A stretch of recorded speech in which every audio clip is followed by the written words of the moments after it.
కడప జిల్లా జమ్మలమడుగులో TTD chairman BR నాయుడుపై చర్యలు తీసుకోవాలని డిమాండ్ చేస్తూ వైఎస్ఆర్సీపీ నాయకులు ర్యాలీ నిర్వహించారు.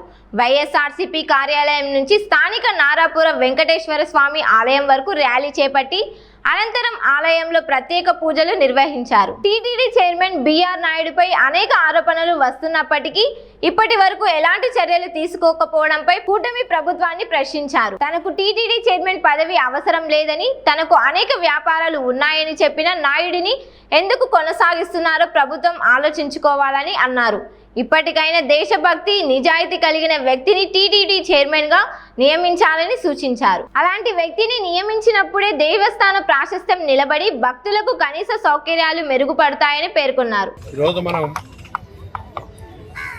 జమ్మలమడుగు పట్టణంలో శ్రీ నారాపుర వెంకటేశ్వర స్వామి సన్నిధిలో ఉన్నాం. దేవాలయం దగ్గర ఇప్పుడే మా నాయకుడు జగన్మోహన్ రెడ్డి గారి ఆదేశాల మేరకు వైఎస్ఆర్ కాంగ్రెస్ పార్టీ నాయకులు, కార్యకర్తలు, ముఖ్యంగా ప్రజలు కూడా ఇంట్లో పూజలు చేయడం జరిగింది. దీనికి కారణం ఈరోజు ప్రత్యేకమైనటువంటి పూజలు పార్టీ కూడా పిలిపించింది. దీనికి అందరికీ కూడా కారణము కోట్లాది మంది భక్తుల యొక్క ఈ రాష్ట్రంలో కానీ, దేశంలో కానీ, ప్రపంచంలో ఉన్నటువంటి శ్రీ వెంకటేశ్వర స్వామి కలియుగ దైవాన్ని ఎంతో భక్తితో, పవిత్రంగా భావిస్తూ, ఎంతో నమ్మకంతో, విశ్వాసంతో ఆ ఆలయానికి వెళ్ళేటువంటి భక్తుల యొక్క మనోభావాలు దెబ్బతినకుండా మన వెంకటేశ్వర స్వామి ప్రాశస్త్యాన్ని ఇంకా పెంచే విధంగా, ఇంకా పవిత్రంగా ఉండే విధంగా కాపాడవలసిన బాధ్యత మనందరి మీద ఉంది, ప్రజలందరి మీద. మరీ ముఖ్యంగా అధికారంలో ఉన్నటువంటి కూటమి నాయకులు, గౌరవ ముఖ్యమంత్రి చంద్రబాబు నాయుడు గారు కానీ, అదేవిధంగా గౌరవ డిప్యూటీ సీఎం పవన్ కళ్యాణ్ గారు కానీ, నారా లోకేష్ కానీ, మిగతా భాగస్వాములైనటువంటి బీజేపీ పార్టీ కానీ, ప్రతి ఒక్కరికి కూడా ఈ ఆలయ యొక్క ప్రతిష్ట కాపాడాలా, కోట్లాది మంది యొక్క ప్రజల యొక్క భక్తుల యొక్క మనోభావాలు దెబ్బతినకుండా దేవాలయ ప్రాంగణంలో అడుగు పెడితే ఒక పవిత్రమైన స్థలంగా, ఒక మంచి ఆలోచన, మంచి భావాలు కలిగే విధంగా, వారి నమ్మకాలన్నీ కూడా భగవంతుడు ఆశీర్వదించి మంచి చేస్తాడనే ఆలోచన కలిగే విధంగా ఆలయ యొక్క పవిత్రతను కాపాడాలంటే ఆలయానికి ఉన్నటువంటి ఒక ట్రస్ట్ యొక్క తిరుమల తిరుపతి దేవస్థానం చైర్మన్గా ఉన్నటువంటి వ్యక్తులు కానీ, దాంట్లో ఉన్నటువంటి మెంబర్స్, బోర్డులో ఉన్నటువంటి మెంబర్స్ కానీ, ప్రతి ఒక్కరు కూడా ఆలయంలో పనిచేసే వాళ్ళు కానీ, ప్రతి ఒక్కరు కూడా ఒక పవిత్రంగా వాళ్ళకి నమ్మకం ఉండాలి. ఆ పోస్టుకు అర్హత కావాలంటే దేవుడి మీద నమ్మకం ఉండాలి. దేవుడి మీద నమ్మకం ఉండాలా, సేవ చేయాలనే ఆలోచన, భావం కలగాల. అలాంటి వ్యక్తులు బాధ్యత కలిగినటువంటి టీటీడీ చైర్మన్గా కానీ, మెంబర్లుగా కానీ ఉంటే ఇంకా ఆలయ ప్రతిష్ట పెరుగుతుంది. భక్తుల యొక్క మనోభావాలు దెబ్బతినకుండా, అదేవిధంగా భక్తులకు సౌకర్యాలు కల్పించే దాంట్లో కానీ, దర్శనం కల్పించే దాంట్లో కానీ, అన్నింటిలో కూడా నిత్యం దేవునికి సేవ చేయాలనే ఆలోచన ఉన్న వ్యక్తులైతే అక్కడ ఆ దేవాలయ ప్రతిష్ట కాపాడతారు. కానీ ఈరోజు ఉన్నటువంటి ప్రస్తుత టీటీడీ చైర్మన్ బిఆర్ నాయుడు గారు, కూటమి ప్రభుత్వం, గౌరవ ముఖ్యమంత్రి చంద్రబాబు నాయుడు గారు నియమించినటువంటి ట్రస్ట్ బోర్డు మెంబర్లు కానీ, వాళ్ళ మీద ఈరోజు ముఖ్యంగా చైర్మన్ మీద ఎవరు ఆరోపణలు చేయట్లేదు. ఈరోజు ఆయన వ్యక్తిగత జీవితం నా ఇష్టమని ఆయన అనుకోవచ్చు.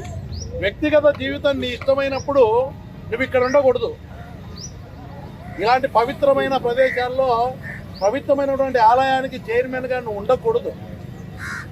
ఒక పవిత్రమైన స్థలంలో నీ ఇష్టానుసారంగా ఎట్లా పడితే అట్లా విధంగా నీ నిజ జీవితం అంతా కూడా ఈరోజు మీడియాలో చూసాం. బాధితులు కూడా చైర్మన్ గురించి చెప్పిన పరిస్థితులు చూసాం. అవన్నీ చూసిన తర్వాత కూడా ఆయన మాట్లాడిన భాష ఒక్కటి మీరు గమనించండి. నాకేం పని లేదనుకుంటున్నారా? నాకు పెద్ద పెద్ద వ్యాపారాలు ఉన్నాయి, నాకేం పని లేక ఇక్కడికి వచ్చినారా? ఇది లేకపోతే నాకేమి ఒరగదనుకున్నారా అన్నట్టు ఇది ఏదో పెద్దగా ఆయనకు బలవంతంగా ఇన్ని కోట్ల మంది ప్రజలందరూ కూడా బలవంతంగా ఆయన మీద భారం పెట్టేట్టు మాట్లాడుతూ ఉన్నారు. ఆయన తప్ప ఇంకెవరు దిక్కు లేనట్టు, నేను తప్ప మీకెవరు దిక్కు లేనట్టు ఇన్ని కోట్ల మంది ప్రజలు కూటమి నాయకులను ఆయనకేదో బలవంతంగా ఇచ్చినట్టుంది పోస్టు. ఆయన ఇష్టంగా తీసుకున్నట్లేడు, ఒక పవిత్రంగా భావించట్లే, సేవ చేయాలనే ఆలోచన లేదు.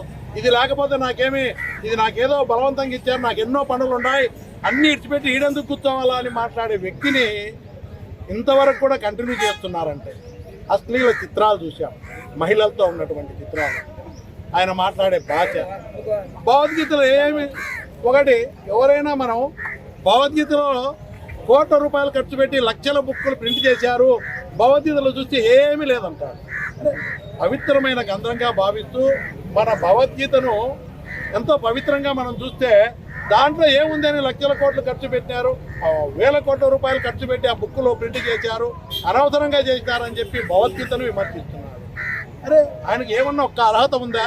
ఆయన మాట్లాడే పద్ధతి, ఆయన నిజ జీవితంలో కానీ దేవాలయం మీద దేవుని మీద ఏమాత్రం కూడా నమ్మకం విశ్వాసం అనేవి లేవు.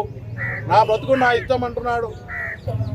కాబట్టి విలువలు లేని జీవితంలో విలువలు పాటించని వ్యక్తులను ఆలయంలో ముఖ్యమైన బాధ్యతలతో పెడితే ఆయన ఏం చూస్తాడు? భక్తుల సౌకర్యాలను చూస్తాడు, పవిత్రత ఏం కాపాడతాడు. ఆయన మాట్లాడే మాటలు వింటే అందరికి కూడా అసహ్యం వేస్తూ ఉంది. ఇలాంటి వ్యక్తిని చైర్మన్గా నియమించింది. ఇన్ని బయటకు వచ్చినా కూడా ఇంత బాధ్యత లేకుండా ఇట్లా ఆయన నిజ జీవితం మీద ఇన్ని అశ్లీల చిత్రాలు బయటకు వచ్చినా కూడా బాధితులు కూడా చెప్తున్నప్పటికీ కూడా డైరెక్ట్గా తెలుగుదేశం పార్టీ ఆఫీస్లో కంప్లైంట్ ఇచ్చి స్వయంగా ఇలాంటి వ్యక్తులకు చైర్మన్ పదవి లాంటి ఉన్నతమైన పదవులు ఇవ్వకూడదని కంప్లైంట్ ఇచ్చినా కూడా అలాంటి వ్యక్తులు నియమించారు. నియమించిన తర్వాత ఏం జరుగుతుంది? స్వామిని ఈ కూటమి ప్రభుత్వ నాయకులకు మంచి బుద్ధి ప్రసాదించి దేవాలయ ప్రతిష్టను కాపాడే విధంగా కోట్లాది మంది భక్తుల యొక్క మనోభావాలు దెబ్బతినకుండా దాన్ని ఒక మంచి వ్యక్తులకు భగవంతుని మీద నమ్మకం విశ్వాసం సేవ గుణం ఉన్నటువంటి వాళ్లకు ఆ చైర్మన్ పదవి ఇవ్వాలా. ప్రస్తుతం ఉన్న వ్యక్తిని తొలగించి మన రాష్ట్రంలో ఉన్న కలియుగ దైవాన్ని ప్రపంచం మొత్తం కీర్తించే విధంగా పవిత్ర స్థలంగా భావించే విధంగా చేసే ఒక మంచి వ్యక్తిని నియమించాలని కోరుతాం.